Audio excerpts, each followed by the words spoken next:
ያላችሁበት የሥራ ድርሻ ላይ ዝም ብላችሁ ታመኑበት። ከታመናችሁ እግዚአብሔር ከዚህ አንስቶ ለትልቅ ያመጣችኋል። አሁን ሁሉም ሰው እኔ ለምሳሌ ሹፌር ነኝ፣ ግን እንዴት ነው መክሊቴን ማወቅ የምችለው ይላል። ሹፌርነት ላይ ዝም ብለህ ተግተህ ስራ።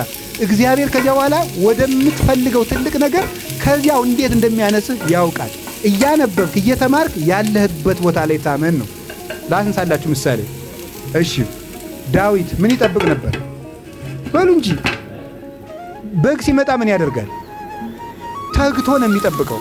አንበሳ ሲመጣ በቡጥ እያለ አንድ በግ ላለማስበላት አንበሳ ጋር ትግል የሚገጥም ሰው ነው።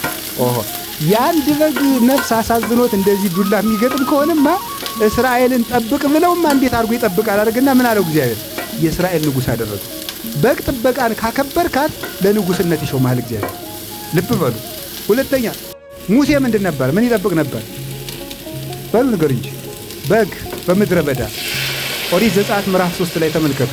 በግ እየጠበቀ ለዚያውም በስደት ሀገር የአማቱን በግ ነው የሚጠብቅ። ወይኔ የአብርሃም ዘር የይስሐቅ ዘር የያዕቆብ ዘር በግ ጠባቂ ሁኜ ልቅር ይሁን፣ እሱም ይቅር።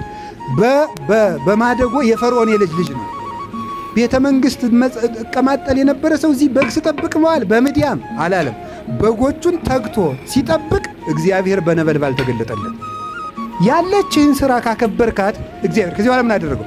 አንተ ለምድያም ለዮቶር በጎች ከታመንክማ 600,000 እስራኤልን ብሰጥማ በእርግጥ ትጠብቃቸዋለህ ብሎ እግዚአብሔር አምኖ በ600,000 ሕዝብ ላይ ሾመው። እነዚያንም ታምኖ ዘወጣ።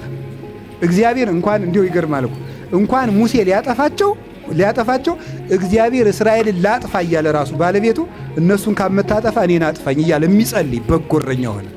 ለዚህ ክብር አበቃው። ከቃሉ ጋር ናችሁ? እስቲ ጴጥሮስን እዩት። ቅዱስ ጴጥሮስ ምን ነበር ስራው? አቤት አሳ አጥማጅ ነው። ምንድን ያደረገው?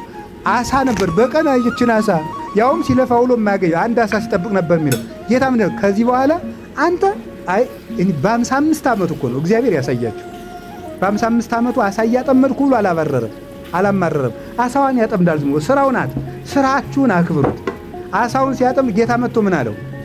አሳ ከዚህ በኋላ አሳ ሳይሆን ሰው የምታጠምድ አደርግሃለሁ። ከዚህ በኋላ ምን አደረገው? የሐዋርያት አለቃ አድርጎ ሾመው። በጥቂቱ መታመን ማለት ቅዱስ ጎርጎርዮስ